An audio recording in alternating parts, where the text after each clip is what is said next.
Vamos inmediatamente a la mesa de investigación Contralínea sin censura. Me imagino que el maestro Miguel Vadillo, director de la revista Contralínea, también quiere hablar de este tema. Norma Piña, los fideicomisos, el dinero, si se va a usar o no se va a usar para beneficiar a los damnificados. En fin, Miguel, te saludo con mucho gusto. Buenas noches, ¿cómo estás, maestro? ¿Qué tal, Vicente? Buenas noches. Estaba escuchando aquí a los colegas, al Fisgón, a Jairo y a el otro doctor. Interesantes sus comentarios, por supuesto, y sí, es el tema, aunque podríamos empezar con el tema de los aspirantes electorales, si te gusta, Vicente, podríamos empezar por Marcelo Ebrard y toda su lista de peticiones, que le está haciendo a Morena para continuar, para que no se vaya, para que no renuncie, porque ha de pensar que todavía en Morena lo quieren o lo necesitan. Entonces mandó, vi una publicación que sacó El País, el periódico El País, en donde Marcelo Ebrard, pues hizo unas peticiones ahí para, si no quieren que me vaya, tienen por favor que ofrecerme disculpas, decía Marcelo Ebrard. Primero me ofrecen disculpas, luego acepta Morena que cometió irregularidades en el proceso democrático de las encuestas, 5 encuestas, una del propio partido y otras 4 espejos, en donde estaba una de ellas, precisamente la empresa que había propuesto Marcelo Ebrard que fuera contratada, y también hizo el trabajo y también con esa misma perdió. Sin embargo, él alega que hubo irregularidades y entonces anda haciendo berrinches y amenazando con que se va a Movimiento Ciudadano, en donde, como lo hemos comentado desde hace 5 meses, estimado Vicente, pues ya es un plan estratégico de que se va Marcelo Ebrard a Movimiento Ciudadano, y acá la discusión es si va hacia la candidatura presidencial o solamente va para fortalecer ese partido político. También ha hecho peticiones hacia Movimiento Ciudadano similares a las que hizo a Morena. En Morena, pues entonces, por supuesto que no van a aceptar lo que está proponiendo. Además de estas 2 condiciones que puso, también pide que la tercera parte de las candidaturas al Senado y a la Cámara de Diputados se las proporcionen a su equipo, a su grupo político que lo acompaña. Entre ellos, pues está también Malú Micher, que ya la hemos visto activa y muy enojada con Morena, donde ya había renunciado, después se arrepintió, pero bueno, ya están preparados todo este grupo para irse de Morena, y Movimiento Ciudadano, del cual es dueño Dante Delgado, pues está muy dispuesto a aceptarlos, y también con ellos más bien es donde se está dando la verdadera negociación. En el caso de Morena, Vicente, pues no van a aceptar ninguna condición de esta naturaleza que va en contra de esta actividad democrática donde se eligió a Claudia Sheinbaum para ser la candidata a la coordinación primero de la Cuarta Transformación, de la continuidad, y después pues es la candidata a la presidencia en el 2024 por la coalición Morena, Partido Verde, Partido del Trabajo. Entonces, Marcelo, pues es evidente que se va a Movimiento Ciudadano, pero ¿cómo llega a Movimiento Ciudadano? Si Marcelo Ebrard va por la presidencia, va como candidato a la presidencia por este partido político, ya no tiene posibilidades de llegar al Senado y menos a la Cámara de Diputados, de tal manera que la negociación de Marcelo Ebrard con Movimiento Ciudadano sería de otra índole. También está pidiendo que acepten a todo su grupo que lo acompaña, a su equipo político, pero ahí sí piden Movimiento Ciudadano que va a encabezar, su grupo encabezaría los primeros lugares de las listas al Senado y a la Cámara de Diputados.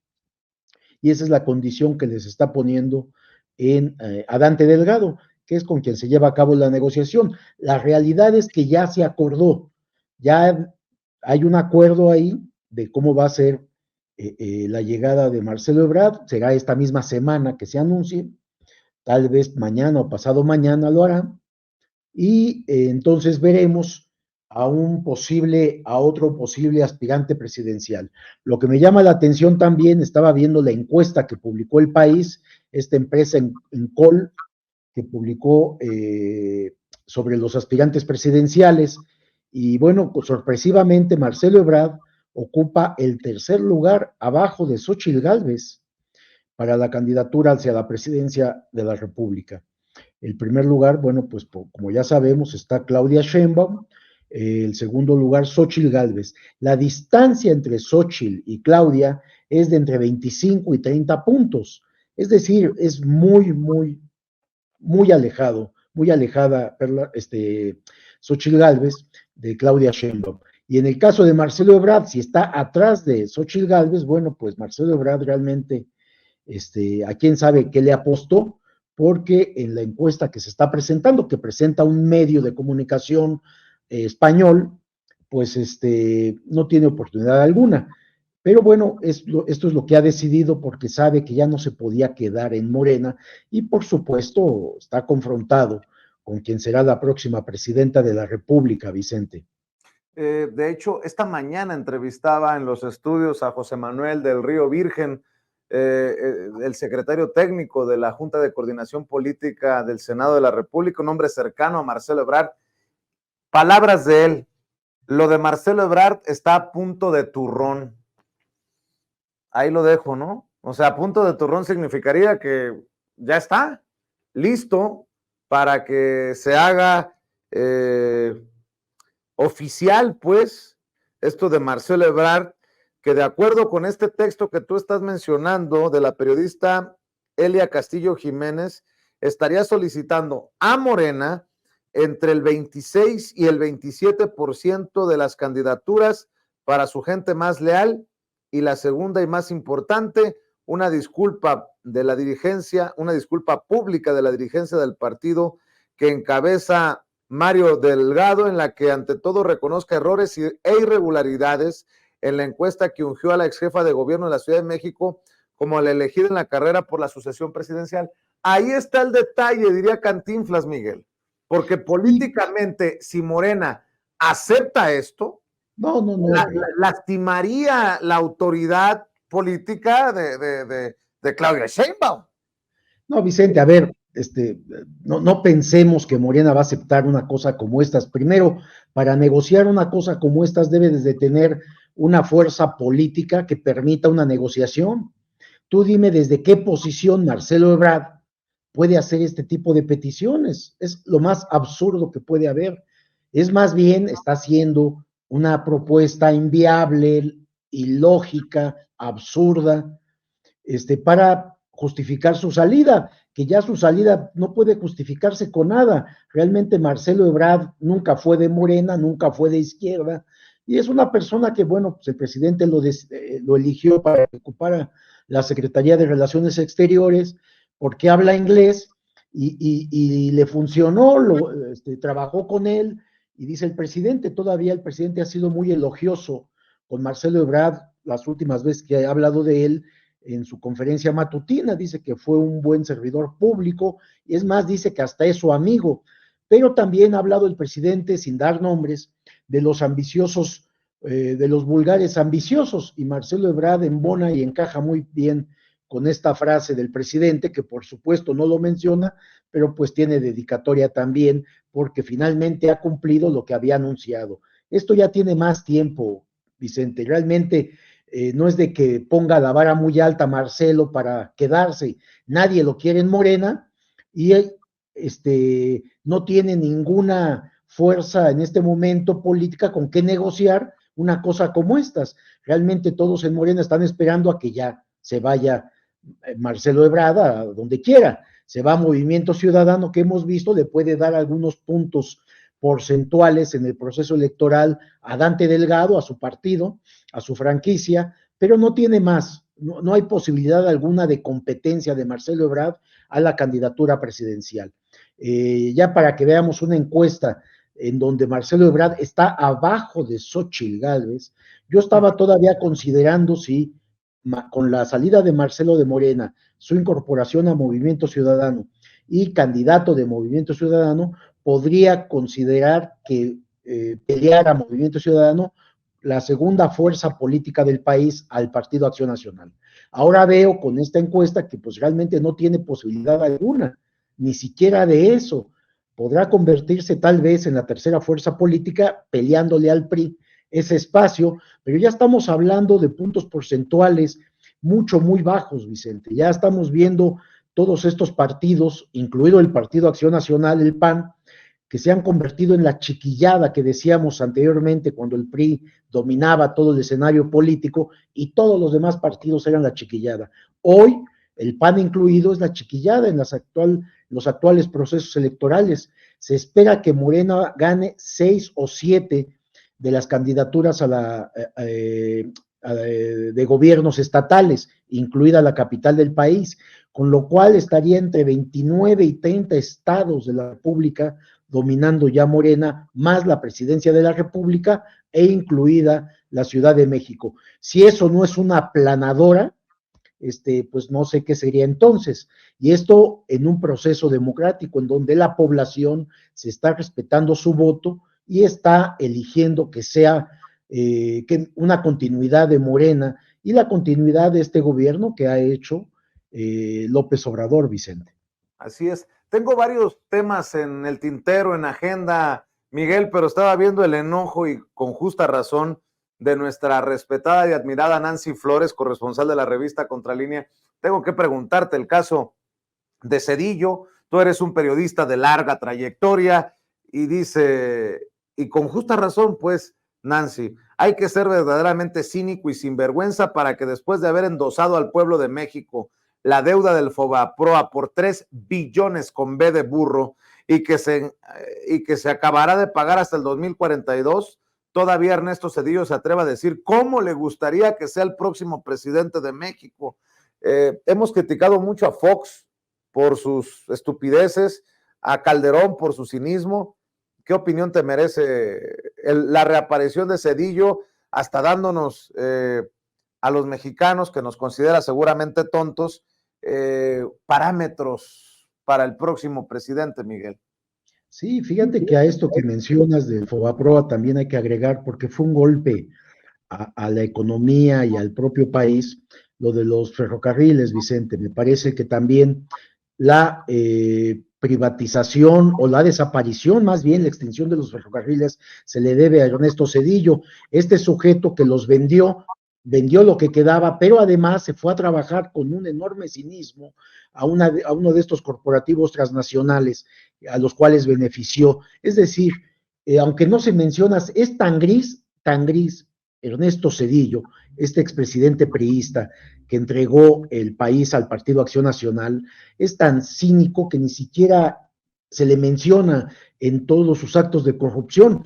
Pero fíjate que yo tuve la oportunidad, cuando era presidente, de investigarlo, y tengo documentos que prueban cómo su familia política, es decir, el padre de su suegro, el padre de su esposa, Nilda Patricia, su cuñado, el hermano de su esposa, y la propia Nilda Patricia tenían conexión con el cártel de las metanfetaminas, Vicente. Ellos tenían comunicación y operaban utilizando la presidencia de la República para beneficiar a este grupo delincuencial que son de Colima. Este cártel de las metanfetaminas, cuando empezaba toda esta droga sintética, estos eran los reyes de las metanfetaminas, los hermanos Amezcua Contreras. Yo tengo producto de intervenciones telefónicas a este cártel, cómo mantenían comunicación con la familia política de Ernesto Zedillo, utilizando la presidencia de la República para proteger a este grupo delincuencial, Vicente. Eso se publicó en su momento, en su oportunidad, y no pasó nada absolutamente, porque bueno, eran los gobiernos que uno a otro eran cómplices, eran corruptos todos, y finalmente, al haber entregado él el poder del país, la presidencia de la República, al Partido Acción Nacional, a Vicente Fox, pues Vicente Fox lo que hizo cerrar ese expediente. Pero hay evidencias publicadas en su momento, en ese entonces pueden buscar las notas en el periódico El Universal, ahí están publicadas en primera plana, pero están producto de las grabaciones que se dieron a conocer en su momento y que le grabaron a este personaje. Él fue otro de los que también estuvo involucrado en el encarcelamiento de aquel general que era el encargado precisamente de investigar el narcotráfico, el zar antidrogas del país, Gutiérrez y Rebollo. sí, el general Gutiérrez Rebollo, y que fue precisamente por estas grabaciones que le hicieron a los Amezcua y que informó al secretario de Gobernación y después al presidente Ernesto Zedillo de que habían encontrado este vínculo, y fue precisamente Zedillo quien ordenó la detención, el encarcelamiento, y después, bueno, pues falleció este general. Es decir, este es un sujeto corrupto, Ernesto Zedillo, que ahora se presenta con cinismo en algunos foros internacionales, que está lejos del país, está, yo diría, lejos de la política, realmente vive espantado porque además lo que le hizo, la traición que cometió con Carlos Salinas de Gortari, de entregarle la Procuraduría General de la República al Partido Acción Nacional, realmente quien la manejaba era Diego Fernández de Ceballos, a través de uno de sus empleados, Antonio Lozano Gracia, quien fue procurador en el gobierno de Vicente Fox, y ellos se encargaron de perseguir a la familia Salinas, auspiciado por Ernesto Zedillo, que bueno, todo eso finalmente ya sabemos cómo terminó.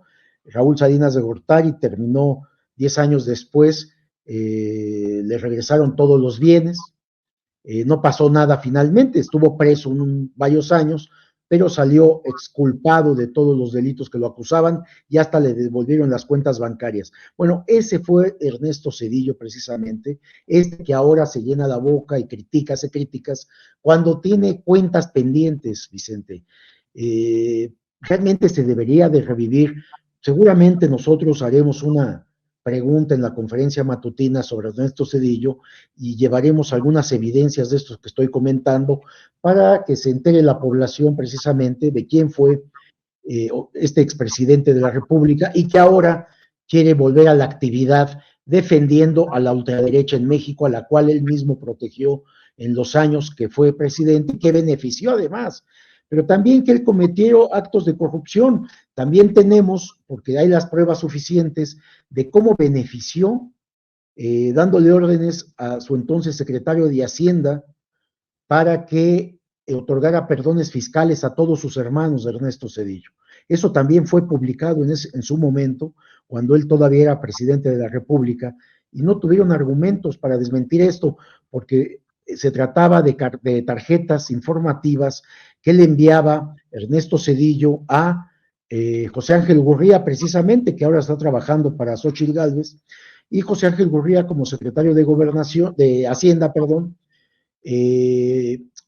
pidió la información fiscal de toda la familia Zedillo y pues los benefició, sobre todo porque Ernesto Zedillo sabía que iba a entregar la presidencia de la República al Partido Acción Nacional y lo que querían era limpiar el expediente de su familia, un expediente fiscal. Hubo condonación de adeudos y de créditos fiscales a sus hermanos, Vicente. O sea, son muchas las cuentas pendientes de este personaje.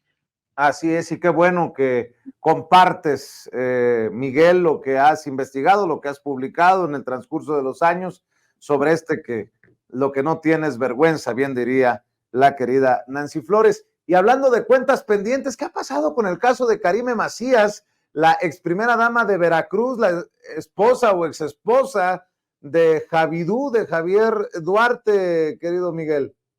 Sí, fíjate que acabo de conseguir información adicional, porque le sigo la pista porque no hay que dejar estos casos.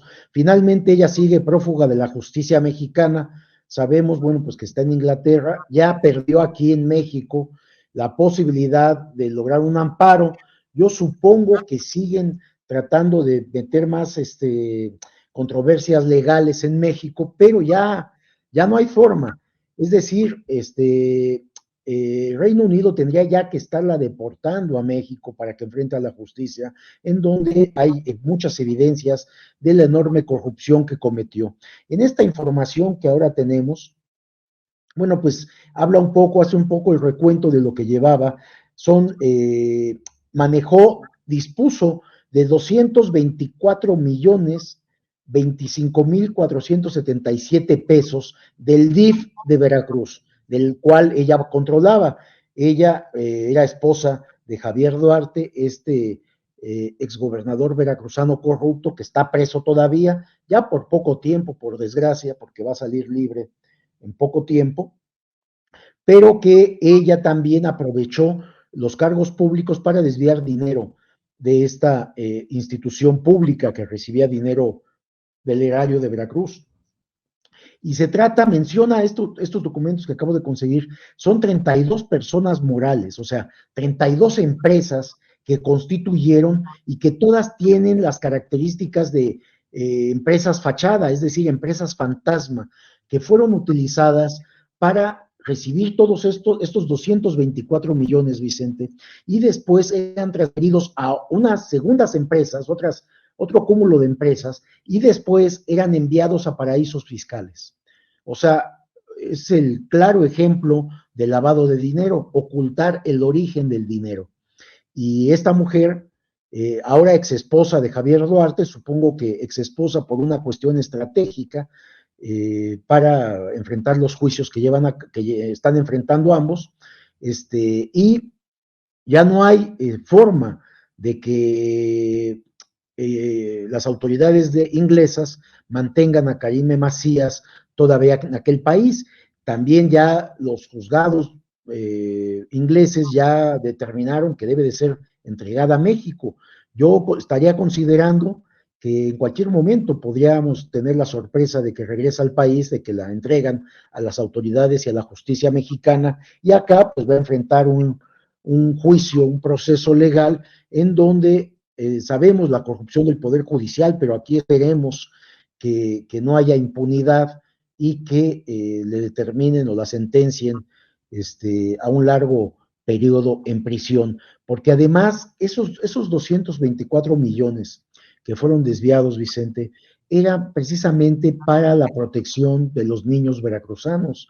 O sea, esto tiene una enorme carga moral, social, no era cualquier dinero, sí era dinero público, pero era dinero que debió de haber sido destinado al bienestar de los niños veracruzanos, que además, como tú bien sabes, yo soy de ese estado, me duele más esto, pero entonces Karim Macías, bueno, pues tendrá que enfrentar a la justicia una vez que regrese. Esperemos que esto sea pronto, pero ya es inminente su llegada. Tengo los nombres de todas las empresas, de todas las personas involucradas.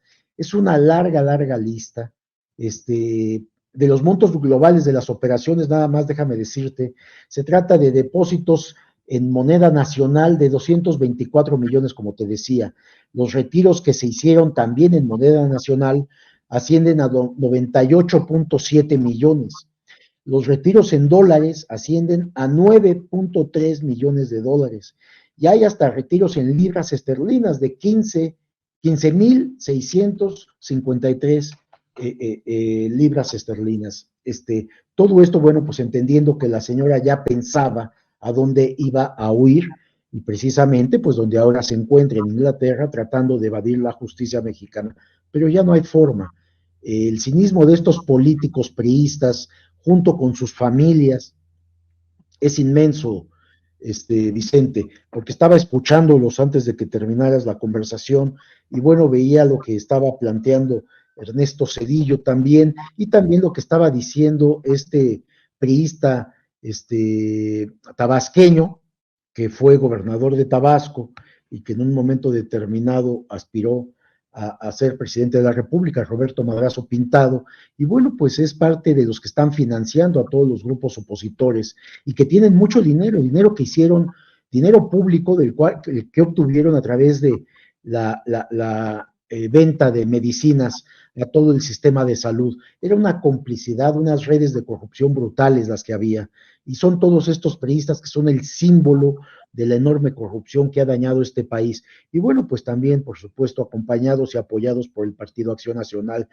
que ahora los vemos unidos y de la mano, que van a contender por la presidencia de la República, a lo cual ya no tienen prácticamente ninguna posibilidad, Vicente.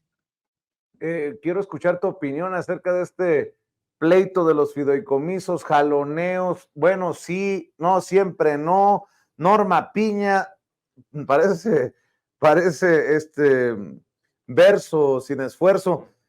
pero Norma Piña también ha decepcionado a los que la estaban defendiendo a ultranza, Miguel, y esto se pone cada vez más interesante con la carta de Norma Piña, que se oficializa esto de la posibilidad de que los millones de pesos, los 15,000 millones de pesos en los fideicomisos extinguidos terminen ayudando a damnificados en Guerrero, con la carta también de la secretaria de Gobernación, pero ahí se metió un amparo en medio por parte de un juez que seguramente no recibió la orden de Norma Piña o lo hizo con toda la intención de aceptar un amparo para que no se regresen los millones, en fin. Pues dime más o menos desde tu perspectiva, ¿dónde vamos, Miguel? Fíjate que es tan buena persona el presidente de la República, Vicente, que le dio una salida decorosa a Norma Piña. Le propuso, por cierto, fue Nancy Flores, mi compañera reportera de Contralínea, la que hizo la pregunta de estos fideicomisos, en donde el presidente, eso fue el día de ayer, en donde el presidente, pues claramente dijo, bueno, pues les propongo al Poder Judicial, a la Corte, a la ministra presidenta Norma Piña, de que esos 15,000 millones, cerca de 15,000 millones de pesos, se destinen que están en los fideicomisos de la Corte, se destinen precisamente a los damnificados, a las víctimas del huracán en Guerrero. Y inmediatamente Norma Piña se colgó de esta declaración y no tarda ni perezosa, inmediatamente hizo un escrito y aceptó y dijo, ya descansó un poco porque me parece que los ministros de la Corte misma, también todo el Poder Judicial, ya no sienten lo duro, sino lo tupido de todas las críticas sociales que hay y por supuesto esto tan importante que es la conferencia matutina, en donde se hace señalamientos de toda la corrupción del Poder Judicial. Bueno, de parte de toda la corrupción que hay, porque es muchísima en cada juzgado, en cada tribunal y en la Corte misma, la enorme corrupción que hay de todos estos integrantes del Poder Judicial, Vicente. Entonces, al proponer esto, el presidente lo que hizo fue darle una salida decorosa para que ya Norma Piña se quite de toda esa carga que le significa seguir defendiendo los fideicomisos. Ella, por eso, de inmediatamente, sin perder tiempo, contestó y dijo que le parecía muy bien, que había que platicar. El presidente, pues como ya sabes, hoy también en la mañana, en la conferencia matutina, ordenó que fuera la secretaria de Gobernación la que entrara en contacto con la presidenta de la Corte para empezar a establecer este mecanismo, pues, de seguimiento hacia todos estos fondos, miles de millones de pesos que están guardados todavía en los fideicomisos y que van a ir a parar a los damnificados, a todas las personas que están afectadas y que están en condiciones muy difíciles. Y que, bueno, pues también, como lo mencionó el presidente, hay suficientes recursos públicos para atender esta circunstancia, ya se está haciendo, además de todo el personal que se ha destinado, toda la disposición de las Fuerzas Armadas, como siempre lo hacen en este tipo de desgracias y catástrofes, pero hoy con una coordinación más estrecha, más vigilante, sobre todo en la repartición de los recursos, de todas las despensas, todo lo que se necesita y los trabajos sobre todo que se tienen que hacer para volver a levantar las viviendas y ayudar en en todas las vías públicas de estos dos municipios de Acapulco que fueron los más afectados, Vicente. Pero entonces, realmente de los fideicomisos ya no hay vuelta para atrás, ya hasta el Partido Acción Nacional está de acuerdo también, Vicente, en que este dinero vaya para allá. Todos ya habían perdido realmente este litigio que habían anunciado que iban a defender con todo. Y sí, sabemos que por ahí un juez federal otorgó un amparo, otorgó una suspensión, un amparo, otorgó una suspensión para que estos fideicomisos no sean extinguidos ya. Y este dinero, como lo anunció también el presidente de la República, se mantiene todavía en estos fideicomisos. Es decir, el dinero aún no sale de ahí y pues va a salir hasta que haya este comité, esta junta que va a integrar los tres poderes de la Unión. También va a estar involucrado el Congreso a través tal vez de la Auditoría Superior de la Federación, ministros de la Corte con su equipo administrativo y el Poder Ejecutivo, para que haya transparencia, claridad y no haya dudas de que todo este dinero se va a destinar a beneficiar a las personas afectadas en este estado de la República. Ya toda la discusión que se vaya dando de que están muy enojados, que porque habían hecho una enorme defensa mediática y ya habían preparado una defensa legal también hasta los ministros de la Corte, porque ellos ya se veían como juez y parte, como lo habíamos comentado en otro momento en tu espacio informativo, de que ya un ministro, Luis María Aguilar Morales, había anunciado que pues sí, efectivamente ellos estarían siendo juez y parte en esta decisión, pero les iba a tocar resolver el amparo que iban a otorgar al Poder Judicial para que no se extinguieran los fideicomisos. Pero ya era es mucha la presión social sobre el Poder Judicial, Vicente. Y bueno, estar en contra también del Poder Legislativo y del Poder Ejecutivo, ya la ministra presidenta no aguantó, así que habrá que entender que a partir de este momento va a haber un cambio en la actitud y en el comportamiento de la presidenta y esperemos que otros ministros sigan en esta misma línea para que termine esta disputa, rivalidad, confrontación verbal que hay entre estos dos poderes de la Unión y empiecen a trabajar en bien del país y sobre todo, más bien el Poder Judicial, que hagan algo para combatir la enorme corrupción y también el enorme gasto que realizan los ministros de la Corte. Como sabemos, pues siguen teniendo salarios extremadamente onerosos y también muchas prebendas, que también eso dudo que renuncien a ello, pero bueno, la crítica social ya les está pesando, Vicente. Hablábamos en algún otro momento de que el juicio social a veces pesa más que el propio juicio jurídico, y en este caso la sociedad ya los ha condenado y los ha señalado de corruptos, prepotentes, autoritarios y de aprovecharse del poder que tienen para corromper la ley y sobre todo la justicia, Vicente. Fíjate que hace rato que grabamos la entrevista que le vamos a presentar a la audiencia de Sin Censura, terminando esta mesa de investigación contra Línea Sin Censura con la senadora Mónica Fernández Balboa, senadora federal de Morena por Tabasco, recibió la llamada de Olga Sánchez Cordero y bueno, le comentó, estoy a punto de entrar a una entrevista, qué sé yo, pero me acordé que tú me decías, ahí traigo en agenda un tema, Olga Sánchez Cordero, mi querido Miguel, me acordé en el momento, ¿por qué no hablamos de eso, de ese tema y de una mujer pues que está en el ojo del huracán, si me permites la expresión, por defender también hace unos días en el Senado los fideicomisos del Poder Judicial? ¿Y por qué? Pues porque es ministra en retiro de la Suprema Corte de Justicia de la Nación. Pues sí, yo veo ahí varios conflictos, Vicente, porque y si jurídicamente es legal, moral y socialmente no, Vicente. Como tú sabes, la ministra en retiro, Olga Sánchez Cordero, recibe un ingreso de la Suprema Corte muy, muy elevado, similar al que ganan los ministros en funciones, por un lado. Por el otro lado, también recibe un oneroso salario como senadora de la República. Entonces tiene dos ingresos públicos, de dinero público.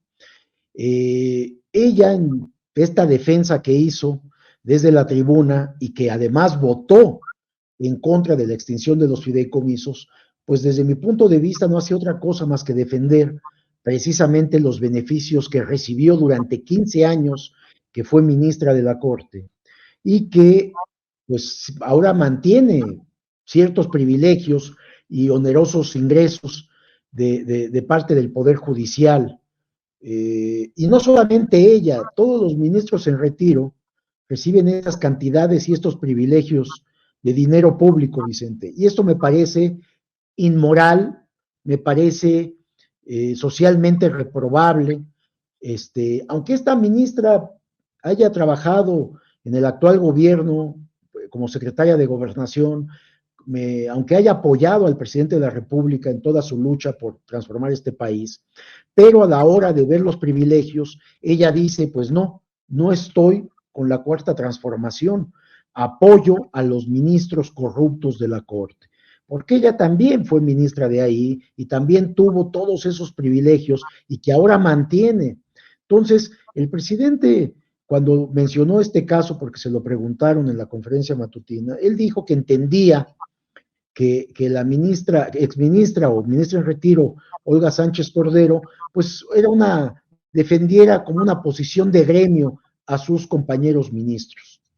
Pues el presidente es políticamente correcto, pero nosotros no tenemos por qué serlo. Me parece que la ministra tendría que renunciar a todos los privilegios que recibe de dinero público por parte de la Corte, porque también está recibiendo dinero por el Senado de la República. Pero hay más, Vicente. Ella en 2019 se oponía a la transparencia de la situación patrimonial, Vicente, de los servidores públicos. De hecho, ella no había transparentado esto y fue una orden del presidente para que todos los funcionarios del gobierno federal, de todos los secretarios de Estado, el propio presidente y todos los funcionarios transparentaran sus bienes. Y ella no tuvo más remedio que hacerlo. Ella no estaba de acuerdo en que esto fuera así. De hecho, como ministra de la Suprema Corte, ella defendió el no transparentar la fortuna que había acumulado. Ahora ya lo ha hecho, pero en su situación patrimonial reconoce un departamento en Houston que tiene junto con su esposo, y bueno, pues esto le generó críticas duras, pero ella no ha incluido en su situación patrimonial, Vicente, y esta es una nota, me parece relevante, un departamento que también tiene en Polanco y en donde habita una de sus hijas, en el mismo edificio de Polanco, es un edificio muy lujoso, en donde Carlos Slim tiene el penthouse, Vicente. No doy la dirección porque me parece no tenemos que hacerlo, doy la ubicación nada más, pero es un departamento, ya te imaginarás, el edificio donde Carlos Slim tiene su penthouse. Carlos Slim, pues todos sabemos, es el hombre más rico de este país y uno de los hombres más ricos del mundo.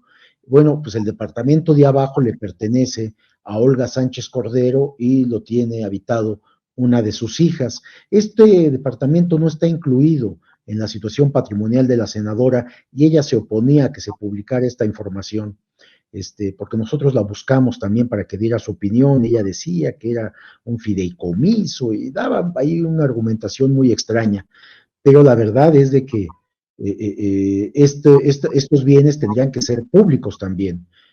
Ahora pues es senadora, pero fue durante varios años secretaria de Gobernación y esto no fue incluido. Es un dato que a mí me parece es interesante, es relevante y sobre todo que merece una explicación, pero no solamente sobre este departamento de lujo en Polanco, sino este doble salario que percibe de dinero público. Y te digo esto, Vicente, porque México es un país con un nivel de pobreza todavía muy alto, en donde el 30% de su población está en pobreza extrema, el otro 20%, es decir, 50%, tiene carencias en su forma de vida, carencias importantes de los productos básicos de vida. Entonces, pues es injusto que ciertos personajes, todos los ministros de la Corte, en general todo el Poder Judicial, ganen tanto dinero y dinero público que pagamos los mexicanos con nuestros impuestos. Entonces creo que esto sí debe de ser revisado y que, bueno, pues entendemos, como también lo hizo el presidente, por qué Olga Sánchez Cordero, la senadora, defendió los fideicomisos que guardan dinero público y que no fue devuelto a la TESOFE y que esto ya en sí mismo es un delito, Vicente.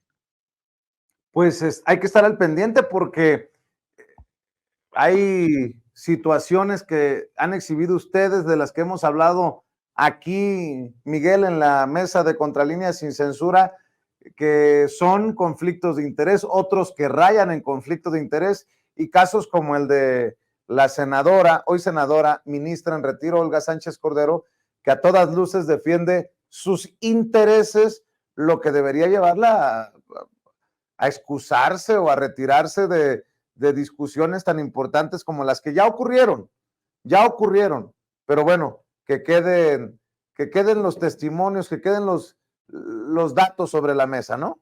Y dices algo cierto, Vicente, esto me parece interesante lo que comentas. Fíjate, ella teniendo ahí claramente un conflicto, porque ella fue secretaria de Gobernación encargada de la política interna del país, fue una de las personas cercanas al presidente López Obrador, que lo apoyó, que supuestamente comparte todos estos principios que han llevado a esta transformación del país, y que ella votara en contra, pues por lo menos debió, como tú dices, excusarse, ausentarse o simplemente no votar ni en contra ni a favor, pero no, claramente defiende todos estos privilegios de la Suprema Corte de Justicia de la Nación y de todo el Poder Judicial, lo cual me parece, para los que investigamos o analizamos este caso, pues es totalmente absurdo. Creer que ciertos servidores públicos en cierta posición de poder merecen ganar más que otros funcionarios. Y te iba a decir que el presidente, pero bueno, pues eso está hasta en la Constitución, y ella cree o piensa que son una especie de seres superiores a los demás servidores públicos y en general a todos los mexicanos, por lo cual piensan que deben de tener más ingresos. Y pues no, sinceramente lo hacen de una manera abusiva, prepotente, y porque según ellos, pues la Constitución les da ese derecho, Vicente, ese derecho de decidir al final qué es la impartición de justicia. Y lo que hemos visto ahora, que en este país hay mucha injusticia y sobre todo mucha impunidad, impunidad de los mismos ministros de la Suprema Corte. El cinismo de Luis María Aguilar, este ministro que decía, pues sí, en una entrevista que le hacía una conductora de noticieros en medios electrónicos, y decía, pues sí, vamos a ser juez y parte, y ahí hay pues un conflicto, ¿no? Pero la Constitución eso nos mandata y vamos a hacerlo. Es decir, llegan a este nivel de cinismo los ministros de la Corte. ¿Cómo podemos esperar los mexicanos de a pie que haya justicia, que impartan justicia estos 11 ministros que desde sus espacios en la Suprema Corte creen impartir justicia cuando hacen exactamente todo lo contrario? Son abusivos, prepotentes y corruptos, Vicente, desde mi punto de vista. Así es, pues Miguel, dejemos aquí esta mesa agradeciéndote siempre que te des la oportunidad de compartir con la audiencia de Sin Censura en esta mesa Contralínea Sin Censura TV, y cerremos invitando a esta gente al pendiente, estas miles de personas, para que los lean, para que los vean, para lo que los escuchen en sus esfuerzos, en sus trincheras, Miguel. Sí, te agradezco mucho, Vicente, este espacio, y estamos en www.contralinea.com.mx. Ahí puede encontrarnos, estamos en todas las plataformas sociales, y también nos puede ver de 10 a 12 de la mañana todos los días, de lunes a viernes, en un espacio noticioso que conducen Nancy Flores y Sósimo Camacho, y estamos lunes, miércoles y viernes de 1 a 2 de la tarde en una mesa de análisis y de comentarios que hacemos otra vez Nancy Flores, Sósimo Camacho y un servidor. Y por supuesto también todos los días a las 8 de la noche, Sin Censura, Contralínea, en este espacio que amablemente te proporcionas, Vicente, para que podamos comentar información, presentar investigaciones que hacemos en Contralínea y podemos platicarlo a toda tu audiencia, Vicente, lo cual agradecemos. Te agradezco a ti, maestro, el maestro Miguel Vadillo, director de la revista Contralínea, en esta oportunidad. Gracias, Miguel. Buenas noches. Buenas noches. Gracias, Vicente. El maestro Miguel Vadillo. Y bueno, llegamos a esta oportunidad de decirle que sin ustedes no somos nada. Ayúdenos compartiendo con familiares, amigos, contactos a través de WhatsApp, de Facebook, de Twitter, por donde usted quiera, nuestros contenidos. Vamos al diálogo nocturno y sin censura.